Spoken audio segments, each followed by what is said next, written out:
Ang masapen tarik som lagup kumsang nile som nilakat July thapa sor devotional sermon nei hom kithe dinga in kho dam na ipi wahat chung nong papatin lopi na le choi at na ipi win ahe tunia ikihulim khom na divin nang ho wa noi wa na hi vi ti Jesu Christan inup leo ida zong leo wa noi wa na hi vi Jesu Christa ta sana amma akihet chit na niya amma ahin na nei zo si wa noi wa hi now assurance ai lo le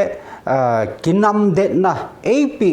thu cheng hin chom chakhat an ki hulim khom din pakai mina ikiti mun ai pansat na dingin Matthew bunga chang som li nang ho wa noi wa na hi ve khlang vu ma khopi chu akisel thei pu pathin a thu sim do chan chung chi adin mal e som pi tau hen Jesu Christa chun mol chunga athu sei na hin ama hen anato zo se hi Gentile te dia va ahilule a light for the Gentiles kiti isai thim ga bung som li lani changgu na a asei bangin chule luk bung ni chang som thum lani na a chidang namdang te hinga wa kilang do ding le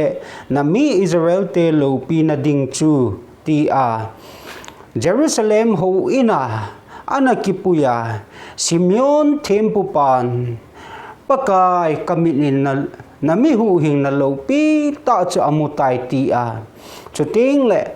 ai chi nau sen athan do Jesu Christa chu chidang namdang kiti chu Gentile te dinga sapau Bible chun Gentile te dinga atin ngi chun Gentiles te dinga ei ho dinga wa lo pi ta hi na anato chu azo ahitai ahin zo ding hi ahead hi heze chun Jesu Christan amma ta sana amma nung zizo si amma thuhil poma amma kipido kitando zo se chu vanoi va nahi ve ti a e sei pi u he ti tunia igel do ki divin day a ume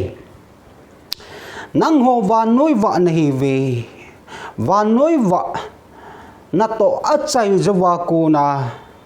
ama nung zui i na wa chuting le ama a ko na wa ila ason pau chu i piwa ham hichi Jesu Christa mi hu hin na thupa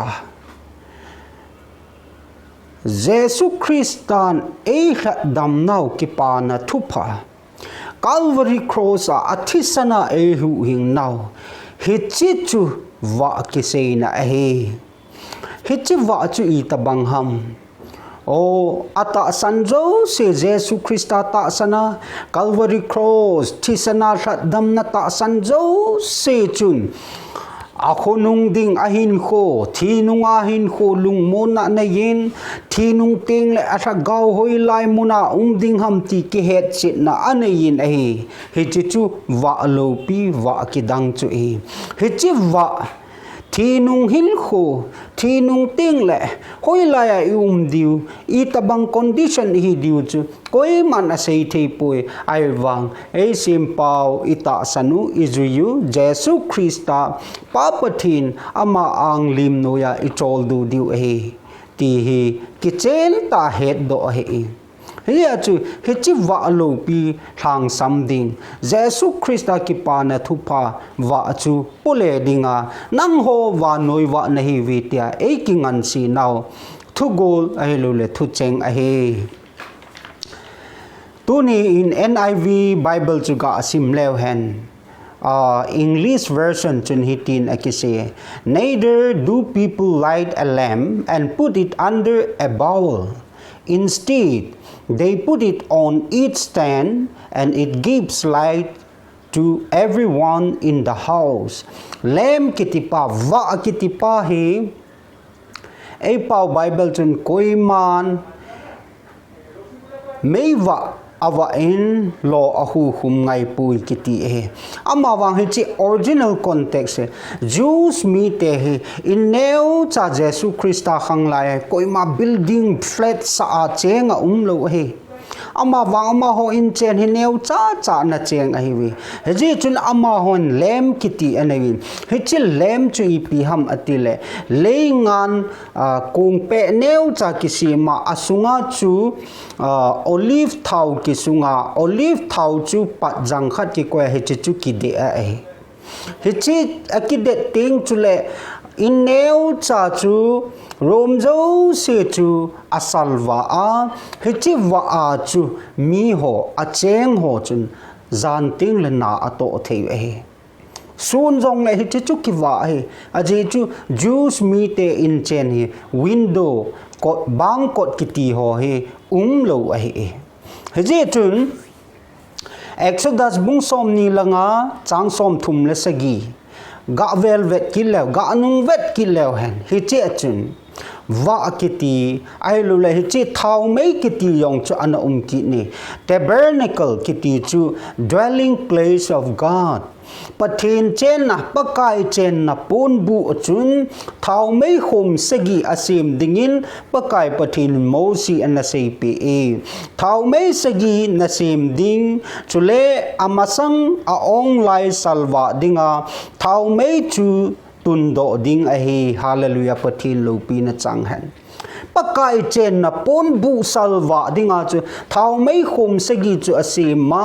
hi chi a ong lai se salwa dinga chu thau mei chu ki tung a he tu ni in hi chi thau mei chu I pi ham Jesu Christa pakai chen na chu Jesu Christa amata ahin Jesu Christa chen na chu nang le ke a hi chu hi chi wa chu I po a wa noi mi te a ong lai Jesu ta san lo hon le si pum pi ata san theina dinga hi chi ki pa na thu pha wa chu pule dinga Jesun nang ho wa noi wa na hi ve ti a ngan si now thu cheng thu gol chu a hi ti yong hi igel do ki divin chom chan ikitil khowun a hi kon khanin pi ka hi ham Jesu Christa a ka identity ka hi na hi pi ham ti a ki het chen lo ai lo le lung donga ai lo lung sai jong yu mai the a hi tu nya nang na nop thu jong a hi pun na da thu jong a hi pui ke kanop ji le ka da ji jong a hi pui ama wang Jesu Christa ita san wa hi le nang ho wa noi wa nei ve ti chun e bon cha wa e ho mun e bon cha wa him wa noi salwa dinga pakai pathin Jesu Christan e ngan si u a hi thang vu ma khopi chu akisel theipo tin Jesun anase ki ni hi chi thang vu ma khopi chu ipg akisel thelo ham thang vu ma khopi ke le iti ko in amu ding ham ama wang khopi chu wa in kim vel ji a chu kisel thelo a hi ji chun hi chi thang vu ma khopi chu ipi ham ti chom chan ngai tu ki lew hen thang vu ma kiti ting le any kind of ipiha city on the hilltop ti the hi thangwu ma khopi zo si to say the hi amma wang he chi thangwum la khat chu ga veu hi ti o lugumun Calvary cross ai lo la Jesu Christa ki het be na munong chu lugumun hin thangwum khat hi hi chi mun chun chon se pe na agel ho judami te le rom si pai hon mi thum anaki hen be ama ho chu Jesu Christa le o mi chon se mi dang ni anaki hen be na hi khat pa chun nang ma pathen chapa na hi lo ham pathen chapa na hi le tu ni nangong ki hu hing lang ke ni ong nei hu hing hon tangem tin anatai to min a hi hin la khat pan hi tin a sei ki ne ei ni hi ichan dia lom hi lo ham ida nang man pathen chapa hi tia chun a sei ham pakai nagam na run ting le nei he in tin a satan a hi chita chun pakai pathinin tu nya gam lo pya kapato ichen hom ding a hi tin Jesu Christan assurance anapin a hi tunia gamlo pia ki ti chu hui lai ham van Jerusalem khopi ki seina a hi tunin hechi van Jerusalem khopi chu nang le ke Jesu Christa wa nei zo sin ita asan a hi heji chun hechi hang vuma lugumun Calvary cross Thing cross nga Jesu Christa aki het be na mun chu khopi khat ahung hitan hechi khopi chu aki sel theipon hechi khopi wa Jesu chu nang lekin ita sana nang lekin ikisan ta ahi le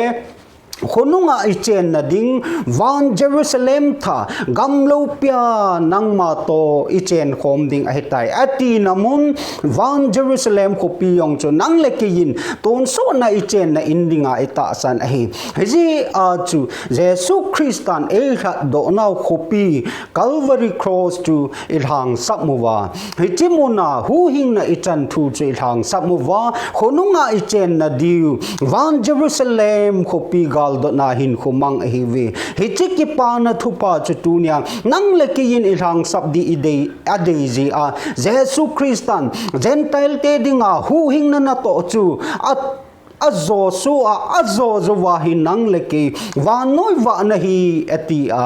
wa chu e ho e pi do hi nada thu ai poi nanop thu ai poi kada thu ai poi aman wang